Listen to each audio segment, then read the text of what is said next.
जय हिंद दोस्तों। कंप्यूटर की इस ऑनलाइन क्लास में आपका स्वागत है। आज का हमारा टॉपिक जो है वो है कंप्यूटर सॉफ्टवेयर।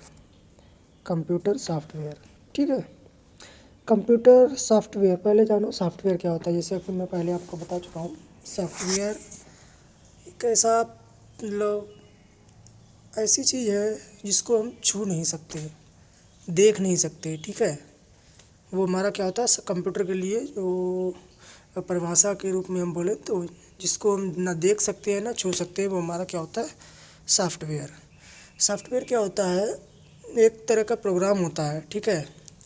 उसमें मतलब कई इकाइयों का एक समूह होता है, तो उसको हम पूरा एक सॉफ्टवेयर बोल देते हैं। यानी कि कई इंस्ट्रक्शन होते हैं, ठीक है, कई आदेश, कई इंस्ट्रक्शन, उनका एक समूह जो पूरा कंबाइन कर दिया जाता है, तो वो हमारा क्या हो जाता है एक सॉफ्टवेयर हो जाता है, ठीक है। आइए देखते हैं थ्योरी। एक कंप्यूटर सिस्टम अनेक इकाइयों का समूह होता है जो एक या अनेक लक्ष्यों की प्राप्ति हेतु बनाया जाता है। कंप्यूटर मतलब कई चीज़ों से मिलकर कंप्यूटर बना होता है, ना कि एक जैसे कीबोर्ड होता है, माउस होता है, मॉनिटर होता है, सीपीयू होता है, यूपीएस होता है, स्पीकर होते हैं, माइक्रोफोन होता है। ये सब कई इकाइयों से मिलकर एक कंप्यूटर बनता है, ठीक है। जैसे प्रयोगशाला में भी एक सिस्टम है जिसका लक्ष्य विविध प्रकार के शोध करना होता है, ठीक है। जिस जहाँ कंप्यूटर होगा उसका उसी चित्र के हिसाब से उसको उसी रूप में ढाल दिया जाता है। जैसे हमारे एक स्कूल में होता है, ठीक है, तो स्कूल में क्या होगा, कंप्यूटर के लिए क्या ज़रूरी है, कीबोर्ड, माउस, मॉनिटर, सीपीयू। इससे हमारा काम चल जाएगा। ज़्यादा से ज़्यादा प्रोजेक्टर। वही कंप्यूटर अगर किसी प्रयोगशाला में होता है तो उसमें और से इक्विपमेंट लग जाते हैं, ठीक है। वही कंप्यूटर अगर कोई वीडियो एडिटर के पास होता है तो उसके पास क्या होता है, उसमें स्पीकर ऐड हो जाएगा, माइक्रोफोन ऐड हो जाएगा, ठीक है। तो जहाँ जैसा जिसका यूज है उसी तरह से उस कंप्यूटर को कन्वर्ट कर देता है, लेकिन ठीक है। तो कंप्यूटर में दो इकाइयाँ होती हैं, एक हार्डवेयर और सॉफ्टवेयर। तो आज हम हार्डवेयर तो पहले देख चुके हैं, इनपुट आउटपुट डिवाइसेस देख चुके हैं, ठीक है, वो सब हार्डवेयर में था। सॉफ्टवेयर में मतलब जिसको हम ना देख सकते हैं ना छू सकते हैं, तो वो हमारा सॉफ्टवेयर होता है, ठीक है। थ्योरी देखें सॉफ्टवेयर की, तो सॉफ्टवेयर प्रोग्रामिंग भाषा में लिखे गए निर्देशों और प्रोग्रामों की वह श्रृंखला होता है जो कंप्यूटर सिस्टम के कार्यों को नियंत्रित करता है और कंप्यूटर के विभिन्न हार्डवेयर के बीच में समन्वय स्थापित करता है। वही चीज़ मतलब जो इंस्ट्रक्शंस हैं, निर्देश हैं, उनका पूरा समूह होता है, किसी एक विशेष पर्पज़ के लिए बनाया जाता है, विशेष उद्देश्य के लिए बनाया जाता है, ठीक है। जैसे मान लो अलग अलग सॉफ्टवेयर हैं, कोई एप्लीकेशन मतलब सिस्टम सॉफ्टवेयर है, एप्लीकेशन सॉफ्टवेयर है, ठीक है, ड्राइवर है, किस तरह का है, ऑडियो प्लेयर है, वीडियो प्लेयर है, ठीक है। ये सब क्या सॉफ्टवेयर हैं और किसी मतलब विशेष पर्पज़ के लिए बनाए जाते हैं, ठीक है। कुछ सॉफ्टवेयर क्या होते हैं जो हार्डवेयर के बीच, कंप्यूटर के जो हार्डवेयर होते हैं, तो जो पार्ट्स होते हैं उनके बीच समन्वय स्थापित करने के लिए बनाए जाते हैं, उनको हम क्या बोलते हैं, ड्राइवर, ठीक है। आगे सब देखेंगे क्या होता है, ठीक है। सॉफ्टवेयर के प्रकार, तो सॉफ्टवेयर हमारे कितने प्रकार के होते हैं, दो प्रकार के, सिस्टम सॉफ्टवेयर, एप्लीकेशन सॉफ्टवेयर। आराम से समझेंगे, बहुत अच्छा टॉपिक है, ठीक है। सिस्टम सॉफ्टवेयर क्या होता है, जैसे हम एग्जांपल लें, जैसे हमारा मोबाइल फ़ोन है, ठीक है। मोबाइल फ़ोन का एक सिस्टम होता है जिससे मतलब जो मेन रूप से मोबाइल फ़ोन वर्क करता है। एक तो हमारा ऑपरेटिंग सिस्टम हो गया, ठीक है, ऑपरेटिंग सिस्टम हो गया, वो सिस्टम सॉफ्टवेयर हो गया। इसके बाद ड्राइवर होते हैं। ड्राइवर क्या, जैसे मोबाइल में हमारा जो कैमरा होता है उसके लिए अलग से सॉफ्टवेयर होता है, ब्लूटूथ होता है उसके लिए अलग से सॉफ्टवेयर होता है। इसी तरह से हमारे कंप्यूटर में भी होता है। कंप्यूटर का ऑपरेटिंग सिस्टम होता है, जैसे MS विंडो है, ठीक है, या ubuntu है, जो भी हो, कोई भी ऑपरेटिंग सिस्टम। ड्राइवर्स होते हैं कंप्यूटर के बहुत से, ठीक है, जैसे ब्लूटूथ हो गया, कीबोर्ड, माउस, इन सब का ड्राइवर आता है। प्रिंटर का ड्राइवर आता है, ठीक है, लैन बैन जितने भी हैं उन सब का ड्राइवर आता है। तो वो हो गए हमारे सिस्टम सॉफ्टवेयर। एप्लीकेशन सॉफ्टवेयर क्या होते हैं, एप्लीकेशन सॉफ्टवेयर जो हमारी यूज के लिए होते हैं, ठीक है। तो देखते हैं, सॉफ्टवेयर प्रोग्राम का वह समूह जो कंप्यूटर की प्रणाली को नियंत्रित करता है। सिस्टम सॉफ्टवेयर हो गया, एप्लीकेशन सॉफ्टवेयर हो गया। सिस्टम सॉफ्टवेयर कंप्यूटर के आंतरिक कार्यों को नियंत्रित करता है, यानी कंप्यूटर के जो मेन काम है उनको नियंत्रित करता है, उसके लिए हम क्या होते हैं, सिस्टम सॉफ्टवेयर। किसी विशेष कार्य को पूरा करने के लिए लिखे या बनाए जाते हैं। ठीक है, जैसे एक सिस्टम सॉफ्टवेयर क्या होता है, कंप्यूटर को चलाना है तो उसके लिए सिस्टम सॉफ्टवेयर ज़रूरी हो जाते हैं। एप्लीकेशन सॉफ्टवेयर क्या है, अगर ये नहीं भी होंगे कंप्यूटर फिर भी चलेगा। जिस तरह से हमको जिस चीज़ का काम है उसी तरह के वही एप्लीकेशन सॉफ्टवेयर हम अपने आप में यूज कर लेंगे। ठीक है, सिस्टम सॉफ्टवेयर मैनेजमेंट प्रोग्राम में क्या होता है, ऑपरेटिंग सिस्टम और डिवाइस ड्राइवर। वही चीज़ जो बताइए, ऑपरेटिंग सिस्टम हो गया, डिवाइस ड्राइवर। ड्राइवर मतलब जो विभिन्न जितनी मतलब उसकी डिवाइसेस हैं होती हैं कंप्यूटर्स की, उनको रन करने के लिए, उनको कनेक्ट करने के लिए उनका खुद का सॉफ्टवेयर होता है, वो होता है हमारा ड्राइवर्स कंप्यूटर का। ठीक है, सिस्टम यूटिलिटीज़ मतलब सिस्टम का जो अंदर के जो काम है उनके लिए क्या होता है, डिस्क कंप्रेशन, डिस्क फ्रेगमेंटर, ठीक है, backup utilities, disk cleaner, antivirus, ये सब क्या हमारे सिस्टम यूटिलिटीज़ सॉफ्टवेयर है। और जो एप्लीकेशन सॉफ्टवेयर उसको मुख्य रूप से दो भागों में डिवाइड कर दें। एक तो सामान्य उद्देश्य मतलब एक कॉमनली यूज वाले सॉफ्टवेयर है जो तो मोस्टली तुम्हें हर कंप्यूटर में मिलेंगे, सबके पास मिलेंगे। इनका सबसे ज़्यादा यूज होता है वो क्या होता है हमारा, word processor, representation, spreadsheets, image editor वगैरह। ठीक है, ये सब क्या होता है हमारा, वीडियो प्लेयर हो गया, ऑडियो प्लेयर हो गया। ठीक है, ये सब हमारे क्या है, एप्लीकेशन सॉफ्टवेयर है। विशेष उद्देश्य के लिए सॉफ्टवेयर बनाए जाते हैं, जैसे क्या है, एक कोई वीडियो एडिटर है, मतलब फोटोग्राफर है तो उसके पास फ़ोटो एडिटिंग सॉफ्टवेयर होगा। मतलब वीडियोग्राफर है उसके पास वीडियो एडिटिंग सॉफ्टवेयर होगा। ठीक है, कोई लैब चलाता है तो उसके लिए लैब का सॉफ्टवेयर होगा। कोई मतलब मैथमेटिक्स का टीचर है, वो मतलब ऑनलाइन क्लास चलाता है तो उसके लिए मैथमेटिक्स का सॉफ्टवेयर होगा। ठीक है, तो जैसे रिजर्वेशन सिस्टम हो गया, रिजर्वेशन के लिए रिजर्वेशन सिस्टम हो गया। ठीक है, कोई अटेंडेंट सिस्टम हो गया, कॉलेज का मैनेजमेंट सिस्टम है, ऑनलाइन एग्ज़ाम का है तो ऑनलाइन एग्जामिनेशन सॉफ्टवेयर होगा उसके पास, बिल्डिंग सिस्टम, रिपोर्ट का सिस्टम, ये बहुत सारे सॉफ्टवेयर हो जाते हैं। तो मुख्य रूप से सॉफ्टवेयर हमारे दो होते हैं, एक सिस्टम सॉफ्टवेयर और एप्लीकेशन सॉफ्टवेयर। ठीक, तो सिस्टम सॉफ्टवेयर मैं आपको परिभाषा बता ही चुका हूँ, वही हमारा सिस्टम सॉफ्टवेयर होता है। देखते हैं थ्योरी में क्या है इसकी। जो प्रोग्राम कंप्यूटर को चलाने, उसको नियंत्रित करने, उसके विभिन्न भागों की देखभाल तथा उनकी सभी क्षमताओं को अच्छे से उपयोग करने के लिए लिखे जाते हैं, उनको सम्मिलित रूप से सिस्टम सॉफ्टवेयर कहा जाता है। वही चीज़ है, यानी कंप्यूटर को चलाने के लिए, कंप्यूटर के बीच पार्ट्स के बीच में समन्वय के लिए जो सॉफ्टवेयर यूज होते हैं वो हमारे क्या हो जाते हैं, सॉफ्टवेयर हो जाते हैं, उनका सिस्टम सॉफ्टवेयर होते हैं। ठीक है, इसके बाद जो सिस्टम सॉफ्टवेयर होता है उसको दो भागों में, जिसे अभी हमने देखा था, सिस्टम सॉफ्टवेयर को कितने भागों में बांटा गया था, दो भागों में। पहला सिस्टम मैनेजमेंट्स, जो सिस्टम के लिए ही प्रोग्राम बनाए जाते थे, मतलब जो प्रोग्राम है ये वे प्रोग्राम होते हैं जो सिस्टम का प्रबंधन मैनेजमेंट करने के लिए काम आते हैं। इन प्रोग्राम्स का मुख्य उद्देश्य इनपुट आउटपुट, मेमोरी युक्तियों, प्रोसेसर आदि के बीच कार्यों का प्रबंधन करना, operating system, device driver, system utilities, system management programs होता है। ठीक है, वही चीज़ जो अभी हमने पहले बताई थी, यानी कि सिस्टम के जो जितने भी पार्ट्स हैं, जितनी डिवाइसेस हैं, उनको कनेक्ट करने के लिए, ठीक है, वो क्या होते हैं हमारे सिस्टम मैनेजमेंट के सॉफ्टवेयर होते हैं। इसमें पहला हमने देखा था ऑपरेटिंग सिस्टम। ऑपरेटिंग सिस्टम क्या होता है, इसमें वे प्रोग्राम शामिल होते हैं जो कंप्यूटर के विभिन्न अवयवों को कार्यों को नियंत्रित करते हैं, इसमें समन्वय स्थापित करते हैं तथा उन्हें प्रबंधित करते हैं। इसका कार्य उपयोगकर्ता के हार्डवेयर के मध्य एक समन्वय स्थापित करना है। ठीक है, सिस्टम सॉफ्टवेयर मतलब हमारा ऑपरेटिंग सिस्टम। जैसे हमारे मोबाइल में ऑपरेटिंग सिस्टम कौन सा है, जिसका हमारे पास मोबाइल है वही हमारा operating system. Android mobile phone है, बोलते हैं एंड्रॉयड फ़ोन, इसमें हमारा मोबाइल होता है, उसमें कौन सा ऑपरेटिंग सिस्टम होता है, एंड्रॉयड। ठीक है, ऐसे ही कंप्यूटर में क्या आता है ऑपरेटिंग सिस्टम, माइक्रोसॉफ्ट विंडो। ठीक है, वो हमारा क्या होता है, ऑपरेटिंग सिस्टम होता है। इसके कई उदाहरण हैं, वो हम आगे जो ऑपरेटिंग सिस्टम का पूरा एक चैप्टर होगा उसमें हम पढ़ेंगे। ठीक है, क्या होता है ऑपरेटिंग सिस्टम। इसके बाद आता है हमारा डिवाइस ड्राइवर, जो अभी हमने पढ़ा था। डिवाइस ड्राइवर वही है, ये एक विशेष प्रकार का सॉफ्टवेयर होता है जो किसी युक्ति के प्रचालन को समझता है या समझाता है। ये सॉफ्टवेयर किसी युक्ति या उपयोगकर्ता के मध्य इंटरफेस का कार्य करते हैं।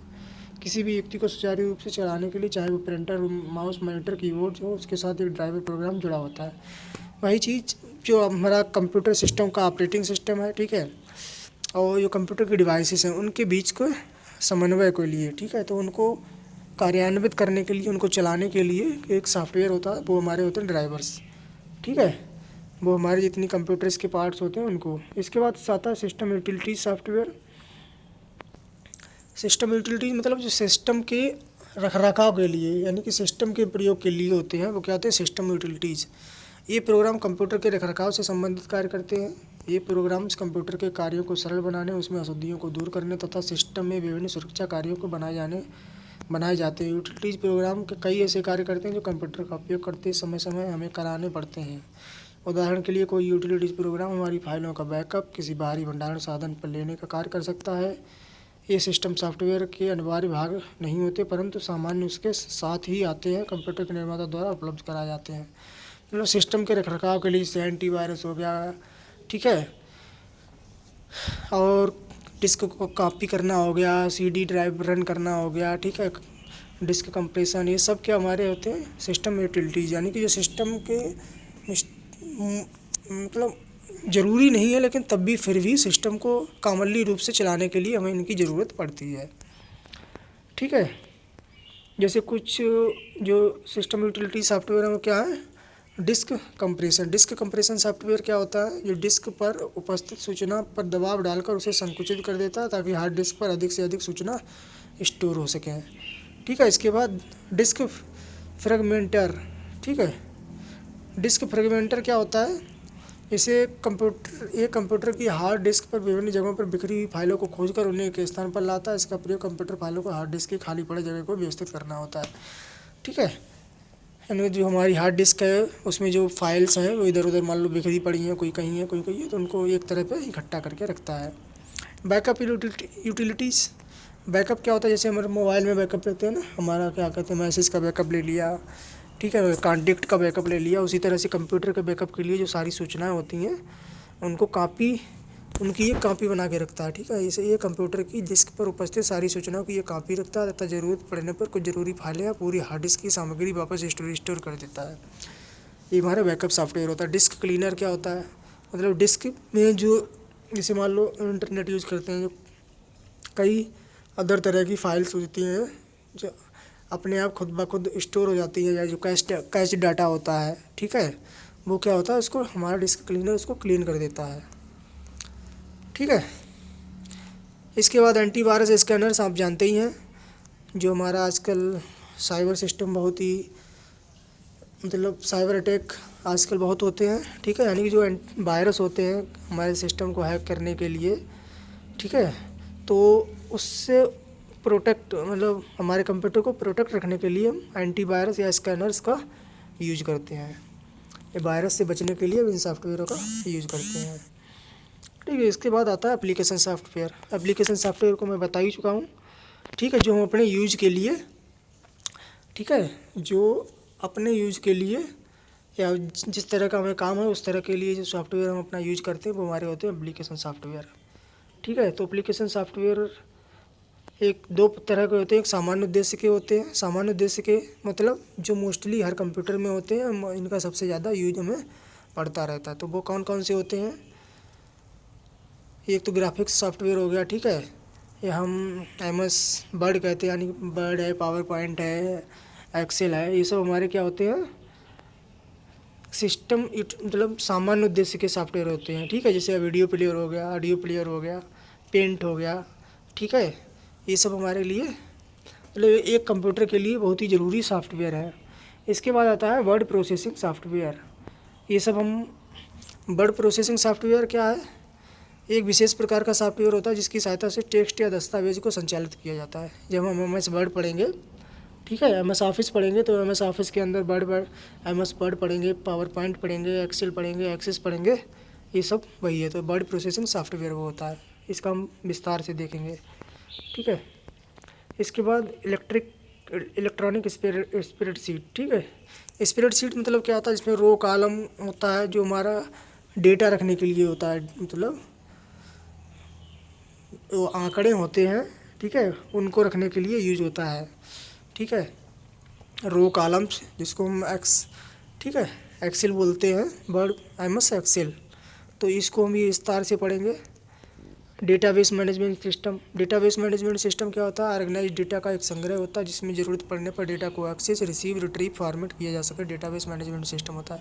मतलब जो हमारा डेटा है उसको जब मतलब उसका पूरा एक बैकअप होता है, यानी कि डेटा को ऑर्गेनाइज्ड करने के लिए उसकी ज़रूरत पड़ी तो हमने इसको उसको वहाँ से ले लिया, ज़रूरत नहीं पड़ी उसको वहाँ पे स्टोर कर दिया, डिलीट कर दिया, ठीक है। तो वो हमारा डेटाबेस मैनेजमेंट सिस्टम होता है।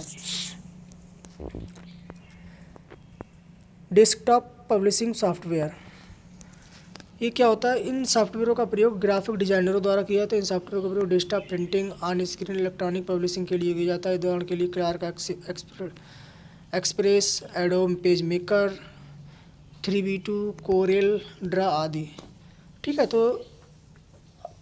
ये जो होते हैं इनके उदाहरण ये ज़रूरी है, ये कभी कभी एग्जाम में हमारे लिए पूछ लेता, क्या पूछ लेता, जैसे एडोब पेज मेकर है वो किस तरह का सॉफ्टवेयर है, ठीक है। तो एडोब पेज मेकर क्या होता है? कोई भी पेज जैसे जो नॉर्मली मान लो हमारा जो वो एग्ज़ाम पेपर बनता है ना, तो वो क्या मोस्टली पेज मेकर से ही बनाए जाते हैं, ठीक है। ये जो शादी के कार्ड वगैरह होते हैं वो सब क्या होते हैं? पेज मेकर से बनाए जाते हैं। तो वो होता है हमारा एडोब पेज मेकर, ठीक है। ग्राफिक्स सॉफ्टवेयर को होता है जो हमारी ये सॉफ्टवेयर कंप्यूटर पर पड़ी इमेज को में बदलाव करने, उन्हें सुंदर बनाने की अनुमति। इन सॉफ्टवेयरों से इमेजेस को रीटच, कलर एडजस्ट, एनहेंस, मतलब जो हमारे इमेजेस वगैरह के लिए सॉफ्टवेयर होते हैं, ठीक है, यानी कि ग्राफिक्स, उनको एडिट करने के लिए, रिसाइज करने के लिए, ठीक है। जैसे एक फ़ोटो क्या कहते हैं, फोटोग्राफर होता है ना जो हमारे फ़ोटो खींचता है, उसको फ़ोटो अगर वो फ़ोटो जैसे ही क्लिक करता है तो वो हमारा ब्लैक होता है, धब्बे उब्बे होते हैं, लेकिन उसको क्या जब वो प्रिंट करके देता है बिल्कुल साफ़ क्लीन बना के देता है, तो क्या होता है? ग्राफिक्स सॉफ्टवेयर की यूज से वो हमको क्लीन कर देता है। इसके उदाहरण क्या है? एडोब फोटोशॉप और पिजाप, सबसे ज़्यादा यूज होने वाला सॉफ्टवेयर एडोब फोटोशॉप, ठीक है। बहुत ही इंपॉर्टेंट एक ग्राफिक्स सॉफ्टवेयर होता है, याद रखना, ठीक है। इसके बाद आता है मल्टीमीडिया सॉफ्टवेयर। मल्टीमीडिया तो आप जानते ही हैं, जो हमारे मोबाइल में भी होता है, जैसे ऑडियो, वीडियो, इमेजेस, एनिमेशन आदि को संयोजित करने के लिए क्या होता है? मल्टीमीडिया, ठीक है। इन सॉफ्टवेयरों को मतलब इनको इन एप्लीकेशंस को रन करने के लिए, एडिट करने के लिए जिन सॉफ्टवेयरों का यूज होता है वो क्या होते हैं? हमारे मल्टीमीडिया सॉफ्टवेयर, ठीक है। रिप्रेजेंटेशन सॉफ्टवेयर, रिप्रेजेंटेशन का अर्थ होता है अपने विचार और संदेश, अन्य सूचना को एक ऐसे सरल रूप में ग्रुप के सामने प्रस्तुत करना जिससे ग्रुप को सूचना आसानी से समझ आ सके। रिप्रेजेंटेशन सॉफ्टवेयर इसी उद्देश्य के प्रयोग से के लिए सूचना को स्लाइड के रूप में प्रदर्शित करता है। मतलब अपने जैसे क्या डॉक्टर होते हैं ना, डॉक्टर के पास कौन आता है? वो मेडिसिन वाला जिसको हम MR बोलते हैं, ठीक है। वो तो क्या होता है? वो एक तरह की मतलब उसको रिप्रेजेंट करने के लिए अपना लैपटॉप लेके आता है और पूरा एक एक क्लिक में पूरी स्लाइड की तरह उसको शो करता रहता है, समझाता जाता है। यानी कि जैसे हमें कोई मतलब कुछ भी किसी को बताना है, ठीक है, तो उसको अच्छे से आर्टिकुलेट करके, यानी कि उसको सजा धजा के हम स्लाइड बनाते हैं, उसके सामने सीधे रिप्रेजेंट कर लेते हैं, ठीक है। तो इसके लिए हम पूरा एक सॉफ्टवेयर पूरा एक हमारा टॉपिक होगा, वो होगा MS पावर पॉइंट का। तो उसमें हम पढ़ेंगे रिप्रेजेंटेशन सॉफ्टवेयर वैसे होता क्या है ये, ठीक है, वो हमने देख लिया। यानी कि अपने संदेश, अपने विचारों को या पूरे एक ग्रुप के लिए सामने रिप्रेजेंट करना, ठीक है, तो वो हमारा होता है रिप्रेजेंटेशन सॉफ्टवेयर। विशिष्ट उद्देश्य सॉफ्टवेयर क्या होते हैं? जो हमारे विशेष पर्पज़ के लिए यूज होते हैं, ठीक है। जैसे हम अपने मोबाइल में क्या रख लेते हैं? वीडियो एडिटर रख लेते हैं, वीडियो एडिट करने के लिए, तो वो हमारे मोबाइल के लिए विशेष मेरी खुद का सॉफ्टवेयर होगा, ना कि वो मोस्टली हर मोबाइल में होता है, वो हर मोबाइल में नहीं, बल्कि मेरे मोबाइल में है, क्योंकि मैं वीडियो एडिटिंग करता हूँ, ठीक है। तो वो मेरे विशेष उद्देश्य के लिए, ऐसे ही कई जगह यूज होता है इनका। जैसे कुछ इसमें दिए हुए हैं, inventory management system and purchasing system, ठीक है। मान लो कोई अपना शॉप खोलता है तो परचेजिंग सिस्टम का सॉफ्टवेयर रख सकता है, ठीक है। इस प्रकार के सॉफ्टवेयर अधिकतर जनरल स्टोर से संसाधनों के उपयोग में लाए भौतिक संसाधनों की आवश्यकता होती है, ठीक है। मान लो कोई अपना स्टोर चलाता है या कोई जिसका लेन देन का काम होता है ना, ठीक है, तो वो परचेजिंग सिस्टम सॉफ्टवेयर रख सकता है। पैरोल मैनेजमेंट सिस्टम, ठीक है, पेरोल मैनेजमेंट सिस्टम मान लो कोई स्कूल है, ठीक है, तो वो अपने टीचर्स को सैलरी वगैरह देता है, या कोई भी संस्था है जो इसके कर्मचारी होते हैं तो उसको पेरोल सिस्टम, मतलब उनका वेतन या उनके जो भत्ते हैं उनके हिसाब वगैरह रखने के लिए पेरोल सिस्टम होता है सॉफ्टवेयर, ठीक है। इसके बाद आता है हमारा होटल मैनेजमेंट। मान लो कोई होटल है तो उसके मैनेजमेंट के लिए, उसकी हाउस कीपिंग, बिलिंग, एडमिनिस्ट्रेशन, वो सब करने के लिए होटल मैनेजमेंट सॉफ्टवेयर। रिजर्वेशन, जैसे रेलवे का रिजर्वेशन है, फ़्लाइट का रिजर्वेशन है, ठीक है, बस का रिजर्वेशन है, उन सब के लिए रिजर्वेशन सॉफ्टवेयर। तो ये हमारे हो गए यूटिलिटीज़ सॉफ्टवेयर। इसके बाद रिपोर्ट कार्ड जनरेटर हो गया, ठीक है, अकाउंटिंग सॉफ्टवेयर हो गया, ठीक है, ये सब बिलिंग सिस्टम हो गया। ये हमारे विशेष उद्देश्य वाले सॉफ्टवेयर थे, ठीक है।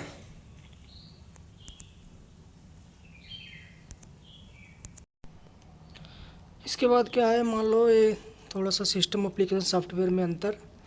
सिस्टम और एप्लीकेशन सॉफ्टवेयर में अंतर हम इतना सब कुछ देख चुके हैं तो समझ में ही आ गया। सिस्टम सॉफ्टवेयर मतलब जो सिस्टम के उद्देश्य के लिए बने होते हैं, जो सिस्टम को सिक्योर रखने के लिए हैं, सिस्टम को चलाने के लिए हैं, सिस्टम की जो डिवाइसेस हैं उनको कनेक्ट करने के लिए होते हैं, वो हमारे सिस्टम सॉफ्टवेयर हो गए। इसके बाद एप्लीकेशन सॉफ्टवेयर क्या हो गए, जो हमारे उद्देश्य के लिए होते हैं, मतलब जिनका यूज हम अपने पर्पज़ के लिए करते हैं, वो हमारे एप्लीकेशन सॉफ्टवेयर हो गए, ठीक है। तो आज का ये हमारा वीडियो था, आशा करता हूँ आपको हमारा वीडियो पसंद आया होगा। इसके बाद हम देखेंगे, इसी के अंतर्गत आता है जो हमारी प्रोग्रामिंग की लैंग्वेजेस हैं, ठीक है, मतलब जो प्रोग्रामिंग की भाषाएं हैं उनको हम देखेंगे।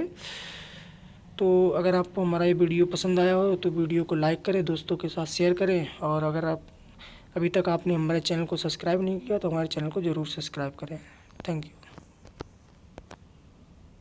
के बाद देखते हैं हम कुछ उच्च स्तरीय भाषाएं, उनके अनुप्रयोग क्षेत्र, ठीक है। तो इसमें जो पहली हमारी लैंग्वेज है, लैंग्वेज क्या होती है, ये भी एक प्रोग्राम होता है, ठीक है। तो हमारी जो पहली लैंग्वेज है वो फोर्ट्रॉन, यानी फार्मूला ट्रांसलेशन। ये जो आई थी फर्स्ट लैंग्वेज, ये हमारी आई थी 1957। प्रोग्राम्स के एक समूह ने बेल प्रयोगशाला में विकसित की थी। प्रोग्रामर्स के एक समूह ने बेल प्रयोगशाला में विकसित की थी, गणित के क्षेत्र के लिए, विशेषकर कैलकुलेशन के लिए। तो फोर्ट्रॉन किसके लिए है, कैलकुलेशन के लिए, बस इतना याद रखना है, बाकी कुछ नहीं। कंपाइल्ड है, ठीक है। इसके एल्गोरिथमिक लैंग्वेज, ठीक है, 1958 यूरोपियन व अमेरिकी कंप्यूटर वैज्ञानिकों ने सामूहिक रूप से विकसित की। इम्पॉर्टेंट क्या है हमारे लिए, वैज्ञानिक प्रयोग के लिए, ठीक। Lisp, listing processing, 1958 artificial intelligence के क्षेत्र में। COBOL, common business oriented language, इसकी ये फुल फॉर्म है, ये याद रखना, कॉमन बिजनेस ओरिएंटेड लैंग्वेजेस, ठीक है। 1959 में ग्रेस हूपर ने विकसित की बिजनेस पर्पज़ के लिए, ये इम्पॉर्टेंट है हमारे लिए। अनुप्रयोग क्षेत्र उसका इम्पॉर्टेंट है, ठीक है। इसके बाद नेक्स्ट आती है हमारी basic beginners all purpose symbolic instruction code, शिक्षण कार्य के लिए। पास्कल, शिक्षण कार्य के लिए। सी लैंग्वेज बहुत ही महत्वपूर्ण है सिस्टम प्रोग्रामिंग के लिए, यानी सिस्टम के हमारे जो सॉफ्टवेयर होते हैं वो मोस्टली किसके होते हैं, हमारे सी लैंग्वेज के होते हैं। ये किसने, इसका ये सन भी याद रखना, 1972 में आई थी। डेनिस रिची ने बेल प्रयोगशाला में विकसित की थी। C++ इसका अपडेटेड वर्जन है, ठीक है, सिस्टम ऑब्जेक्ट्स प्रोग्रामिंग के लिए। सेमी होगा जब इसका अपडेटेड वर्जन है। जावा 1995 में, ये भी महत्वपूर्ण है, इंटरनेट आधारित प्रोग्रामिंग के क्षेत्र के लिए, ठीक है। ये हमारी जो महत्वपूर्ण लैंग्वेजेस थी कंप्यूटर के लिए वो थी। इसके बाद कुछ एलिमेंट्स हैं वो देखते हैं, जैसे क्या है, भाषा अनुवादक। भाषा अनुवादक लैंग्वेज ट्रांसलेटर क्या होता है, ये ऐसे प्रोग्राम हैं जो विभिन्न प्रोग्रामिंग भाषाओं में लिखे गए प्रोग्राम को अनुवाद कंप्यूटर की मशीनी भाषा में करते हैं। मतलब इनका काम क्या होता है, जो भी प्रोग्राम यानी जो भी लैंग्वेजेस हैं वो अलग अलग होती हैं, तो उनका जो ट्रांसलेशन होता है वो किस में करता है, हमारा मशीनी भाषा में। ये काम होता है भाषा अनुवादक यानी लैंग्वेज ट्रांसलेटर का। इसके बाद देखते हैं असेंबलर क्या होता है। असेंबलर, ठीक है, ये एक ऐसा प्रोग्राम होता है जो असेंबली भाषा के लिखे गए प्रोग्राम को पढ़ता है और उसका अनुवाद मशीनी भाषा में कर देता है। यानी जो असेंबल होता है वो क्या कहता है, असेंबली भाषा में जो भी प्रोग्रामिंग यानी जो भी लैंग्वेजेस प्रोग्राम लिखे हुए हैं उनका अनुवाद किस में कर देता है, मशीन लैंग्वेज में, ठीक है। असेंबली भाषा के प्रोग्राम को सोर्स प्रोग्राम कहा जाता है। इसका मशीनी भाषा में अनुवाद करने के बाद जो प्रोग्राम प्राप्त होता है उसे ऑब्जेक्ट प्रोग्राम कहते हैं। ये हमारे लिए कोई ज़रूरी नहीं, मेन हमारा क्या है, असेंबली भाषा में लिखे गए प्रोग्राम को मशीनी भाषा में अनुवाद करना किसका काम होता है, असेंबलर का। इसके बाद कंपाइलर क्या होता है। कंपाइलर एक ऐसा प्रोग्राम होता है जो किसी प्रोग्राम द्वारा उच्च स्तरीय प्रोग्रामिंग भाषा यानी हाई लेवल जो लैंग्वेजेस हैं, ठीक है, उनको मशीनी भाषा में अनुवाद करता है। कंपाइलर इसके लिए जो हाई लेवल की लैंग्वेज है उनको मशीनी भाषा में, और जो असेंबली भाषा में लिखे गए प्रोग्राम हैं वो मशीनी भाषा में असेंबलर करता है। जो हाई लेवल लैंग्वेजेस के लैंग्वेजेस हैं उनको मशीनी भाषा में ट्रांसलेट करने के लिए कंपाइलर का यूज होता है। ठीक है, इतना याद रखना है हमारे लिए। इसके बाद आता है इंटरप्रेटर। किसी प्रोग्राम द्वारा उच्च स्तरीय प्रोग्रामिंग भाषा में लिखे गए सोर्स प्रोग्राम का अनुवाद मशीनी भाषा में करता है, परंतु ये एक बार में सोर्स प्रोग्राम के केवल एक कथन को मशीनी भाषा में अनुवाद करता है और उनका पालन करता है। इनका पालन हो जाने के बाद वह सोर्स प्रोग्राम अगले कथन का मशीनी भाषा में अनुवाद करता है। मतलब मान लो कोई प्रोग्राम है, तो प्रोग्राम होता है उसमें कई स्टेप होते हैं, स्टेप से प्रोग्राम चलता है। ठीक है, मान लो ये हमारा कोई एक इस तरह का प्रोग्राम है, तो इसमें कई स्टेप होंगे। ठीक है, तो जैसे मान लो पहला स्टेप एग्जीक्यूट हुआ, ठीक है, तो इसको केवल तो इंटरप्रेटर क्या होता है, जो पहला हमारा जो स्टेज होगा, ठीक है, केवल उसी को मशीनी भाषा में ट्रांसलेट करेगा, उसको एग्जीक्यूट करेगा। इसके बाद नेक्स्ट स्टेप में अगले स्टेप को मशीनी भाषा में ट्रांसलेट करेगा। ठीक है, तो ये काम होता है हमारे इंटरप्रेटर का। ठीक है, ये कंपाइलर और मतलब सेम ही काम करता है, बस कंपाइलर क्या है, पूरे प्रोग्राम को मशीनी भाषा में ट्रांसलेट करता है, और जो इंटरप्रेटर है वो स्टेप बाय स्टेप यानी कि जो एग्जीक्यूट होना है उसी को ट्रांसलेट करेगा। इसके बाद जो अगली प्रक्रिया होगी, जिस अगला स्टेप जो एग्जीक्यूट करना होगा उसको करेगा मशीनी भाषा में अनुवाद। ठीक है,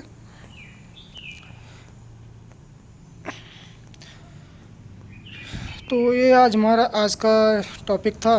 आशा करता हूँ आपको पसंद आया होगा। अगर हमारा वीडियो पसंद आया हो तो अपने दोस्तों के साथ शेयर करें, वीडियो को लाइक करें और चैनल को सब्सक्राइब करें। ठीक है, थैंक यू।